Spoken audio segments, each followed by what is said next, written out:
प्रतियोगी विद्यार्थियों, स्वागत है आप सभी का आपके अपने YouTube चैनल प्रारंभ क्लासेज में। कैसे हैं आप लोग? उम्मीद करता हूं कि अच्छे होंगे और तैयारी भी अच्छी चल रही होगी।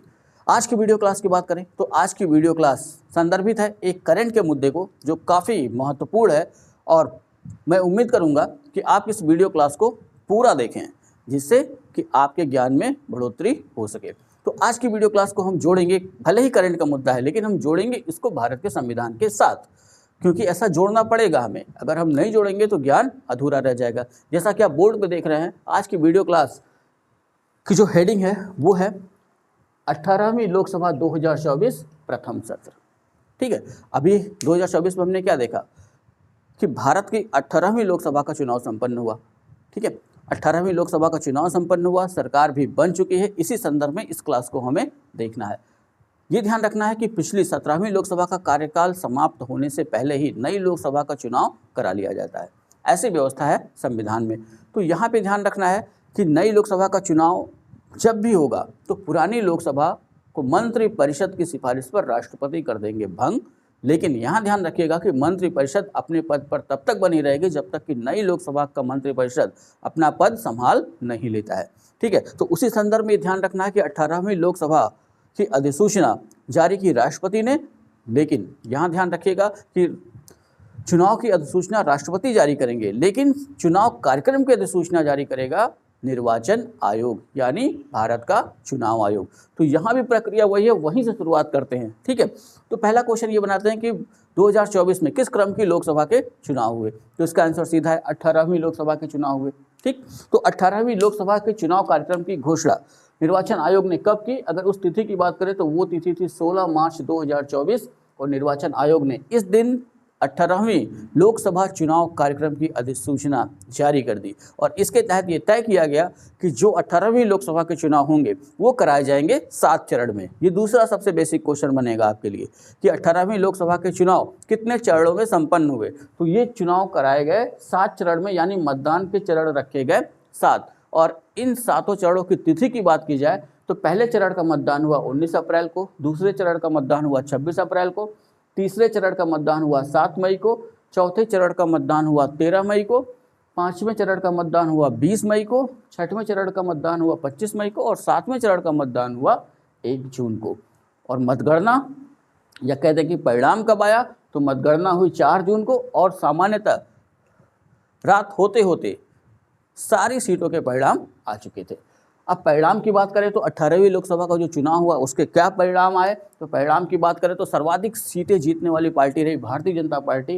भारतीय जनता पार्टी ने 240 सीटों पर विजय प्राप्त की। दूसरे स्थान पर सर्वाधिक सीटें जीतने वाली पार्टी रही कांग्रेस। तो यही 2 मुख्य पार्टियां हैं, ये ध्यान में रखिएगा। लेकिन वर्तमान में राष्ट्रीय दलों की संख्या जो है वो है 6, या कह सकते हैं कि राष्ट्रीय पार्टियों की संख्या वर्तमान में है 6। तो उसमें से 2 सबसे प्रमुख हैं, एक भारतीय जनता पार्टी और दूसरी कांग्रेस। तो भारतीय जनता पार्टी ने जीती हैं 240 सीटें और कांग्रेस ने जीती हैं 99 सीटें। और लोकसभा के सदन की बात करें तो लोकसभा में अधिकतम सदस्यों की संख्या हो सकती है 552। ठीक है, लेकिन वर्तमान लोकसभा की बात करें, यानी या पिछली 17वीं लोकसभा की बात करें कि 17वीं लोकसभा में वर्तमान में कितने सदस्य थे, तो वहाँ पर ध्यान रखना है 543। तो ये 543 सभी के सभी निर्वाचित हैं, क्योंकि 2019 में सरकार ने कुछ समय के लिए एंग्लो इंडियन वाले प्रावधान को निलंबित कर रखा है। जैसा कि 16वीं लोकसभा में हमने देखा था कि उस समय जो लोकसभा की सदस्य संख्या थी 16वीं लोकसभा की वो थी 545, जिसमें से 543 निर्वाचित होकर के आए थे भारत के विभिन्न लोकसभा क्षेत्रों से और 2 को मनोनीत किया था राष्ट्रपति ने, जो थे एंग्लो इंडियन। लेकिन जब हम 17वीं लोकसभा की तरफ देखते हैं तो 17वीं लोकसभा में ये प्रावधान स्थगित कर दिया गया, यानी कि एंग्लो इंडियन की जो नियुक्ति है उसको स्थगित रखा गया। अभी देखते हैं कि 18वीं लोकसभा में उनकी नियुक्ति होती है या उन्हें भी स्थगित रखा जाता है, ये बात का विषय है। लेकिन अभी हमें ध्यान रखना है कि 543 सीटों पर ही मतदान होते हैं लोकसभा की। ठीक है, तो इन 543 सीटों में से भारतीय जनता पार्टी ने जीता 240, कांग्रेस ने जीता 99 और अन्य दलों ने भी ऐसे ही सफलताएं हासिल की, जैसे समाजवादी पार्टी ने 37 सीटें जीती। ठीक है, उस तरह यहाँ ध्यान रखिए कि 543 है तो सरकार उसी पार्टी की बनेगी जो बहुमत का आंकड़ा यानी 272 ये बहुमत का आंकड़ा है अपने यहाँ कि 272 सीटें जो जीतेगा वही सरकार बना सकता है, या 272 सांसदों का जिसको समर्थन होगा लोकसभा के वही सरकार बना सकता है। अब यहाँ ध्यान रखिए कि अकेले तो कोई पार्टी बना नहीं सकती है, लेकिन हमें ये अच्छी तरह पता है कि भारतीय जनता पार्टी ने एक गठबंधन बना रखा है जिसे नाम दिया गया एनडीए गठबंधन। फुल फॉर्म आपको देखना है, और अगर आप वीडियो पूरा देख रहे हो तो एनडीए का फुल फॉर्म लिख करके आप कमेंट कर सकते हैं। तो एनडीए गठबंधन की बात करें तो एनडीए गठबंधन को कुल मिलाकर 293 सीटें मिली। वहीं कांग्रेस का जो गठबंधन है उसे नाम दिया गया है इस बार इंडिया गठबंधन, और इससे मिली 234 सीटें। यानी बहुमत किसके साथ रहा? एनडीए गठबंधन के साथ। 272 से अधिक है यानी 293। ठीक, तो इस संदर्भ में नया मंत्रिमंडल जो गठित हुआ वो गठित हुआ 9 जून 2024 को। तो नए मंत्रिमंडल की शपथ की बात करें तो नए मंत्रिमंडल की शपथ के संदर्भ में 9 जून 2024 को राष्ट्रपति द्रौपदी मुर्मू ने नरेंद्र मोदी को भारत के लगातार तीसरी बार प्रधानमंत्री पद की शपथ दिलाई। ठीक है, यहाँ पे ध्यान रख लीजिएगा कि जो मंत्रिपरिषद है, ठीक है, मंत्रिपरिषद के सदस्यों को शपथ कौन दिलाएगा? राष्ट्रपति। ठीक, तो ये ध्यान में रख लेना है। तो राष्ट्रपति ने 9 जून 2024 को सबसे पहले शपथ दिलाई नरेंद्र मोदी को, और नरेंद्र मोदी लगातार तीसरी बार भारत के प्रधानमंत्री बने। ठीक है, यहाँ ध्यान रख लीजिएगा लगातार। उस हिसाब से देखें तो प्रधानमंत्री के रूप में ये भारत के 20वें प्रधानमंत्री हम इन्हें कह सकते हैं। ठीक है, अब नरेंद्र मोदी के साथ कुछ और लोग मंत्री पद धारण किए कि नहीं उसकी चर्चा करें तो नरेंद्र मोदी के साथ 30 लोगों ने कैबिनेट मंत्री, 5 लोगों ने राज्य मंत्री स्वतंत्र प्रभार, और 36 लोगों ने राज्य मंत्री पद की शपथ ली। इन तीनों को एक साथ मिला दें तब बनती है मंत्री परिषद। ठीक है, और खाली कैबिनेट मंत्रियों को अगर रखें तब हम उसे कहते हैं मंत्रिमंडल। ठीक, यानी कुल 72 लोगों ने 9 जून 2024 को शपथ ली। ठीक है, इसकी चर्चा की गई है अनुच्छेद 75(1) में। अनुच्छेद 75(1) की बात करें, यानी अनुच्छेद 75 की बात करें तो यहाँ देख लीजिएगा, मैंने यहाँ पे लिख रखा है अनुच्छेद 75 मंत्रियों के बारे में अन्य उपबंध। तो मंत्रियों के बारे में अन्य उपबंध जानने से पहले हमें चलना होगा अनुच्छेद 74 में। ठीक है, अनुच्छेद 74 में हम जाते हैं तो अनुच्छेद 74 क्या कहता है? राष्ट्रपति को सहायता और सलाह देने के लिए मंत्री परिषद होगी। कार्यपालिका का प्रमुख राष्ट्रपति होता ही है, और राष्ट्रपति अपने कार्य कैसे करेगा तो उसके लिए वो बनाएगा एक मंत्रिपरिषद। और ये मंत्रिपरिषद आएगी कहाँ से? तो ये मंत्रिपरिषद आएगी संसद से, यानी लोकसभा के भी सदस्य उसमें हो सकते हैं, राज्यसभा के भी सदस्य हो सकते हैं। ठीक है, तो इस चीज़ को ध्यान में रखिएगा कि यहाँ जो अनुच्छेद 74 के तहत जो शब्द प्रयोग किया गया वो ये है कि राष्ट्रपति को सहायता और सलाह देने के लिए एक मंत्रिपरिषद होगी और उसका प्रमुख प्रधानमंत्री होगा। ठीक है, और राष्ट्रपति मंत्रिपरिषद की सलाह पर कार्य करने के लिए बाध्य होगा। ठीक है, ये व्यवस्था की गई है अनुच्छेद 74 में। और अनुच्छेद 75 में मंत्रियों के बारे में अन्य उपबंध बताए गए हैं, यानी यहाँ पे ध्यान रखना है कि प्रधानमंत्री का चुनाव नहीं होता है। ठीक है, प्रधानमंत्री की होती है नियुक्ति। और अनुच्छेद 75(1) या 75 इसकी चर्चा करता है कि प्रधानमंत्री की नियुक्ति राष्ट्रपति करेंगे और अन्य मंत्रियों की नियुक्ति राष्ट्रपति प्रधानमंत्री की सलाह पर करेंगे। इसी अनुच्छेद का पालन करते हुए नए मंत्रिमंडल ने 9 जून 2024 को शपथ ली, और सबसे पहले शपथ दिलाई गई नरेंद्र मोदी जी को प्रधानमंत्री पद की, और प्रधानमंत्री नरेंद्र मोदी जी की सलाह पर अन्य मंत्री यानी 71 लोगों को शपथ दिलाई गई राष्ट्रपति द्वारा। ठीक है, तो ये ध्यान में रख लीजिएगा कि प्रधानमंत्री और अन्य मंत्रियों को राष्ट्रपति या उसके द्वारा नामित व्यक्ति ही शपथ दिलाता है। ठीक, चलिए अब आगे बढ़ते हैं। निर्वाचन आयोग का रोल बहुत अहम है आम चुनाव में। ठीक है, तो इस आम चुनाव की बात करें तो निर्वाचन आयोग का आकार क्या रहा? आकार का मतलब कि निर्वाचन आयोग में इस समय कौन कौन है? तो यहाँ ध्यान रखना है कि निर्वाचन आयोग 3 सदस्यीय होता है। 3 सदस्यीय का मतलब कि निर्वाचन आयोग में 3 लोग होंगे। एक होंगे मुख्य चुनाव आयुक्त और 2 अन्य चुनाव आयुक्त। उनके नाम यहाँ हमें ध्यान में रख लेने हैं, किसी भी एग्जाम में पूछा जा सकता है। तो जो 18वीं लोकसभा का जो चुनाव हुआ उस समय मुख्य चुनाव आयुक्त जो हैं वो हैं राजीव कुमार। और अन्य चुनाव आयुक्तों की बात करें तो पहले हैं सुखवीर सिंह सिंधु और दूसरे ज्ञानेश कुमार। ठीक है, तो ये 3 सदस्य हैं भारत के निर्वाचन आयोग में। इन्हीं की देखरेख में पूरा चुनाव 18वीं लोकसभा का संपन्न हुआ। ठीक, अब ये तो हो गया चुनाव के संदर्भ में। अब आते हैं जो अपना दूसरा मुद्दा है प्रथम सत्र पे। ठीक, तो 18वीं लोकसभा का प्रथम सत्र, नई लोकसभा चुन ली गई है, सदस्यों को उनका सर्टिफिकेट दे दिया गया है। यहाँ ध्यान रख लेना है कि अभी सिर्फ सदस्यों को जीत के बाद मिलता है जो जिले के मुख्य निर्वाचन आयुक्त होते हैं। तो जिले का जो निर्वाचन आयुक्त होता है वो हमेशा जो है उस जिले का जिलाधिकारी होता है, तो वही उन्हें एक प्रमाण पत्र सौंपते हैं कि इन्होंने इस लोकसभा निर्वाचन क्षेत्र से विजय प्राप्त की है। अब वो प्रमाण पत्र लेके इन्हें जाना होगा दिल्ली। ठीक है, दिल्ली जाने के बाद वहाँ लोकसभा का जो सचिवालय है वहाँ इस चीज़ को उन्हें बताना होगा, वो सर्टिफिकेट एक तरीके से कह सकते हैं वहाँ देना होता है।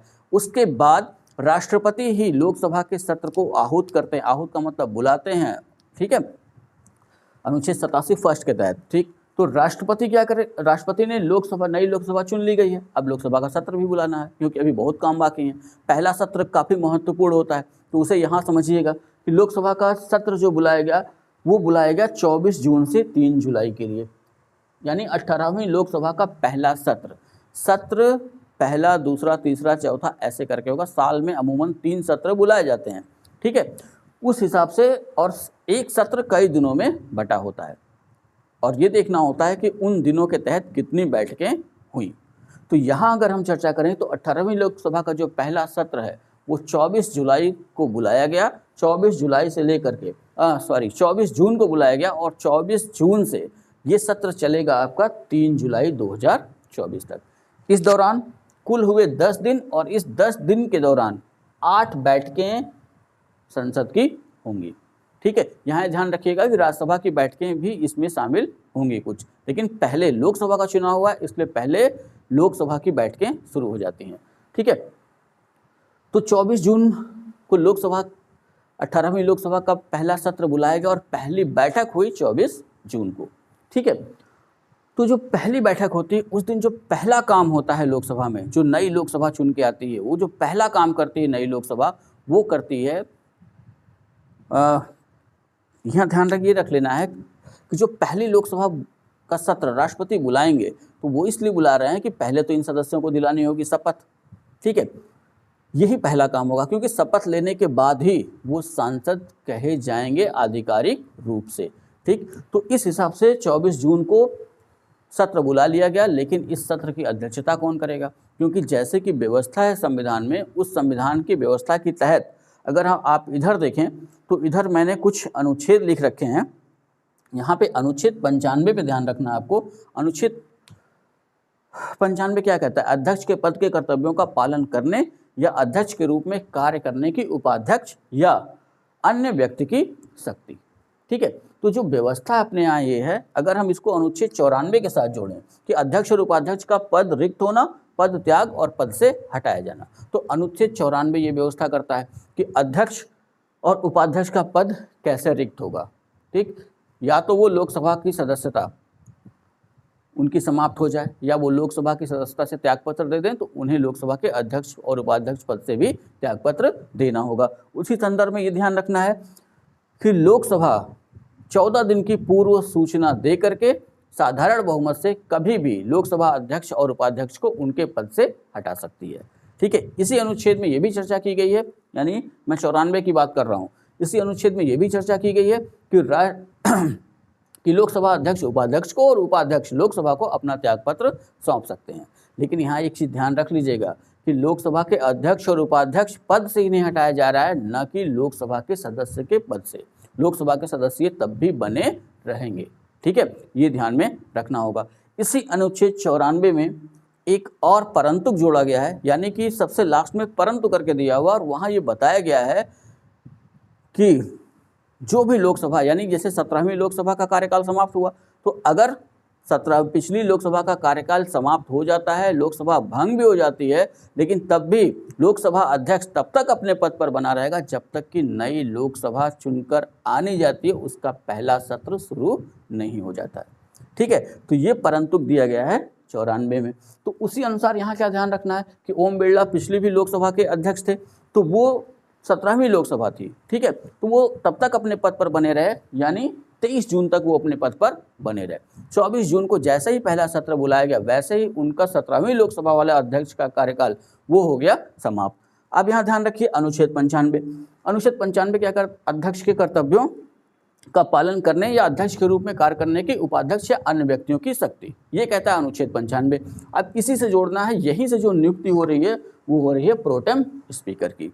ठीक है, ये 24 को ही होगा और प्रोटेम स्पीकर की देख रेख में ही सदस्यों को शपथ दिलाई जाएगी और नए लोकसभा अध्यक्ष का चुनाव होगा।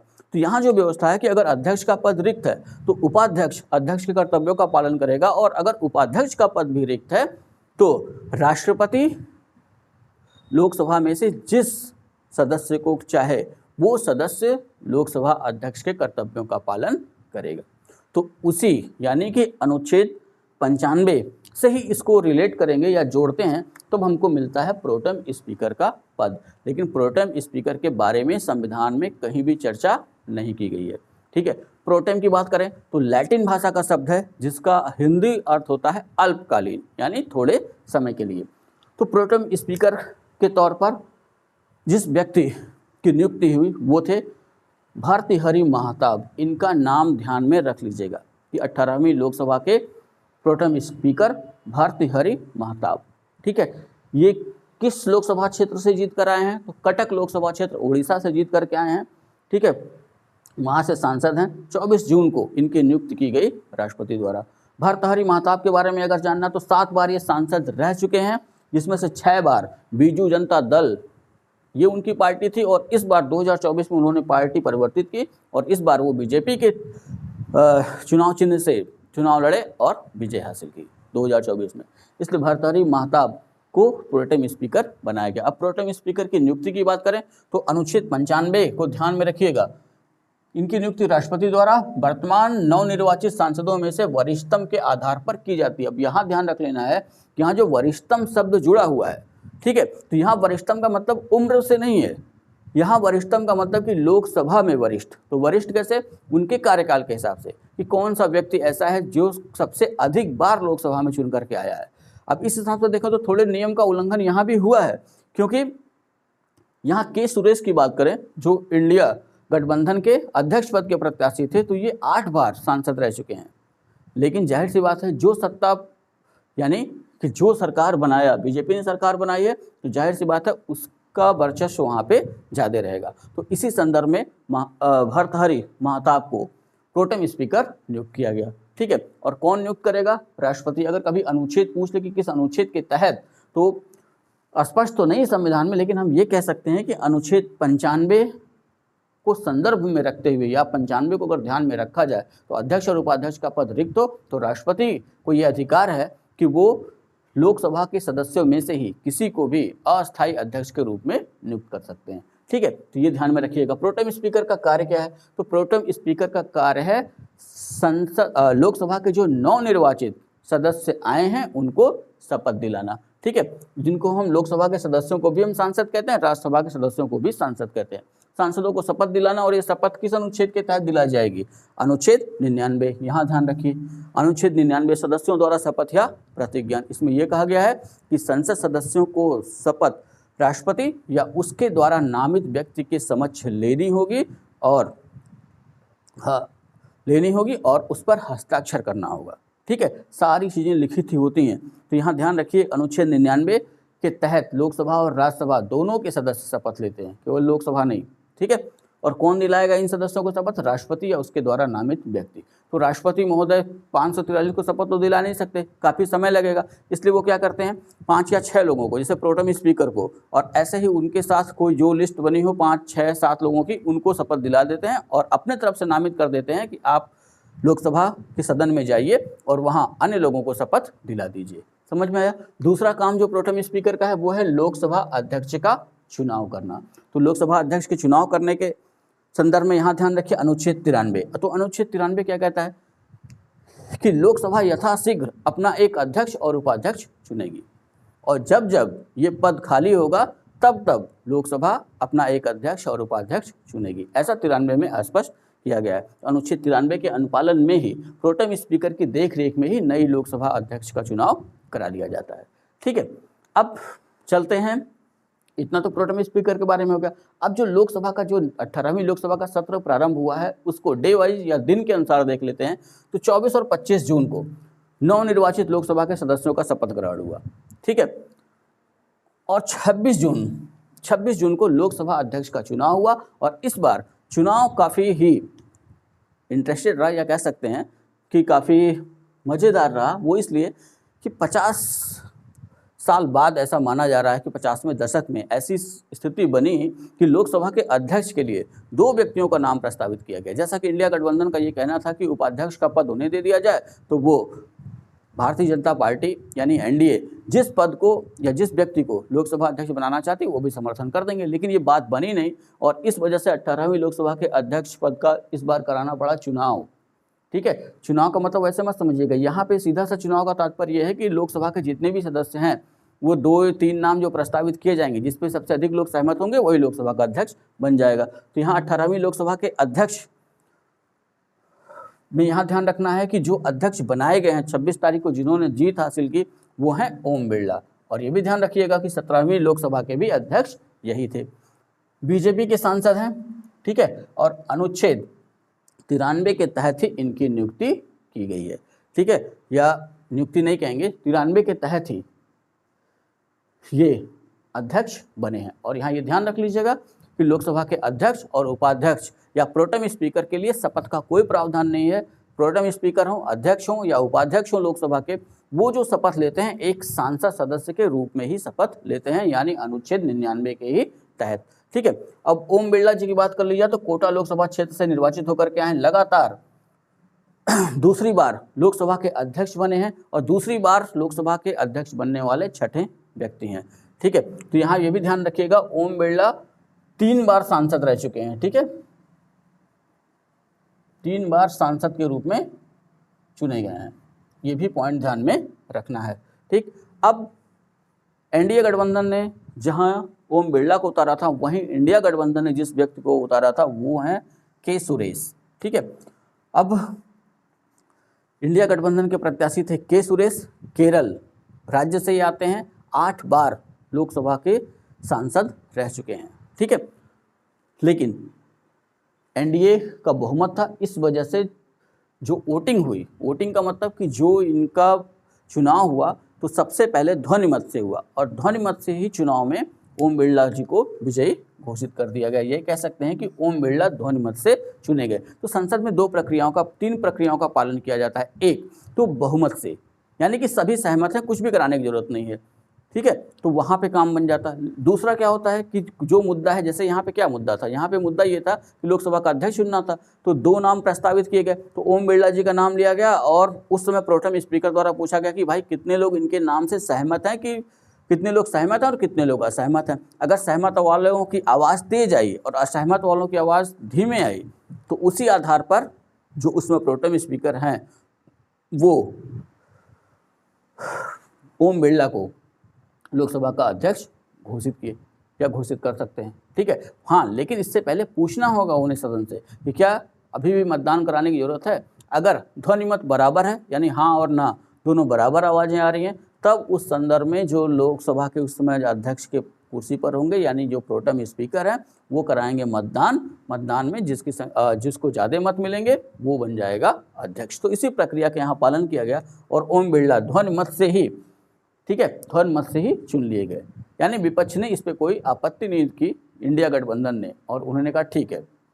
उन्हें जाहिर सी बात है 293 सीटें इंडिया गठबंधन के पास हैं, तो उन्हें तो अच्छी तरह पता था कि वो उसमें ज़्यादा कुछ कर नहीं सकते हैं। ठीक है, तो यहाँ ये ध्यान रख लीजिए कि वर्तमान 18वीं लोकसभा के जो अध्यक्ष हैं वो हैं ओम बिरला, और किसको पराजित करके बने हैं, के सुरेश को। और कैसे पराजित किया, ध्वनिमत से।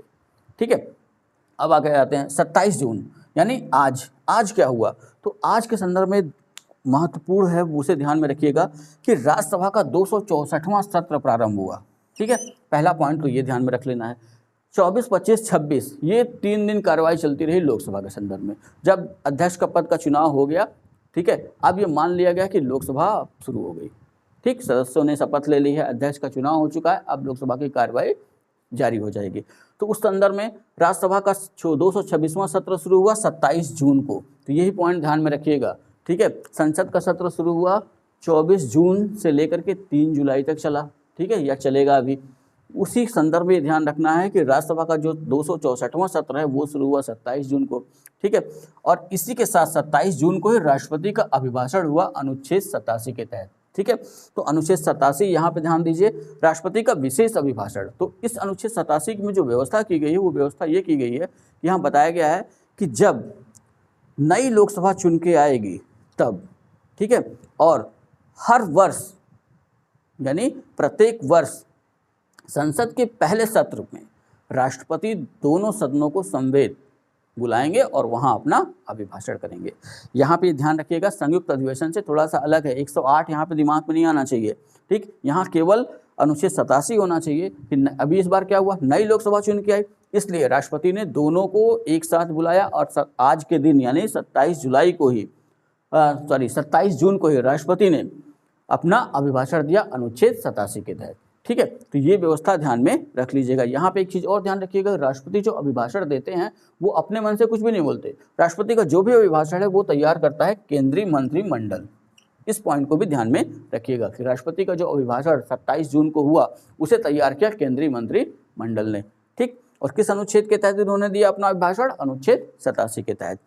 28 जून यानी कल क्या होगा, कल प्रधानमंत्री अपने मंत्रिपरिषद से लोगों को परिचित कराएंगे या अपने मंत्रिपरिषद का परिचय लोकसभा और राज्यसभा में देंगे, ठीक। और 28 जून के बाद 29-30 2 दिन के लिए संसद के सत्र रहेंगे स्थगित मैं कह रहा हूँ, सत्रावसान नहीं, ये ध्यान में रखिएगा। सत्रावसान का मतलब अब सत्र समाप्त हो गया, अब अगला सत्र राष्ट्रपति जब चाहें तब बुलाएंगे, ठीक है। लेकिन यहाँ सत्रावसान नहीं हो रहा है, केवल क्या हो रहा है, केवल जो है स्थगित हो रहा है।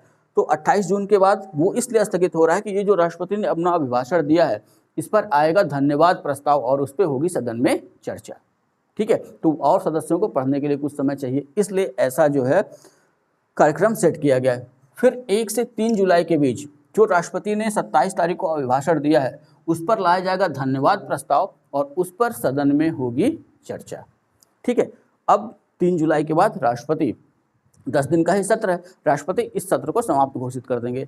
और हमें जैसा कि पता है कि अभी यानी वर्ष 2024 का संपूर्ण बजट अभी प्रस्तुत नहीं किया गया है। अंतरिम बजट प्रस्तुत किया गया था 1 फरवरी को, वो इसलिए कि चुनावी वर्ष था, यानी कि अभी बजट आना बाकी है।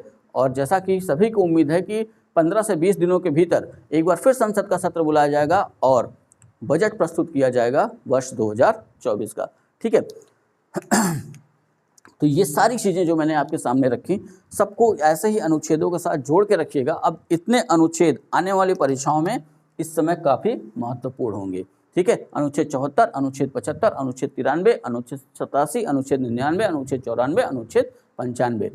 इतने चीज़ों का कम से कम इतना तो आपको ध्यान में रखना ही है कि इन अनुच्छेदों में दिया क्या है, और जैसा कि मैंने समझाया है उस हिसाब से भी आपको समझ के रखना होगा। उम्मीद करता हूँ कि ये वीडियो आपको अच्छी लगेगी, आपके ज्ञान में बढ़ोतरी होगी। अगर ऐसा हो रहा है तो वीडियो क्लास पर लाइक करना ना भूलिएगा, यानी वीडियो को लाइक करें, कमेंट करें, वीडियो को शेयर करना ना भूलें। चैनल को अगर अभी तक आपने सब्सक्राइब नहीं किया है तो चैनल को सब्सक्राइब भी कर लें और जुड़े रहें हमारे साथ तब तक जब तक कि आपको सफलता नहीं मिल जाती। चलिए, इसी उम्मीद के साथ कि ये वीडियो क्लास आपके लिए काफ़ी महत्वपूर्ण होगी, आपकी परीक्षाओं में आपकी काफ़ी मदद करेगी। मिलते हैं नेक्स्ट वीडियो में, तब तक के लिए जय हिंद।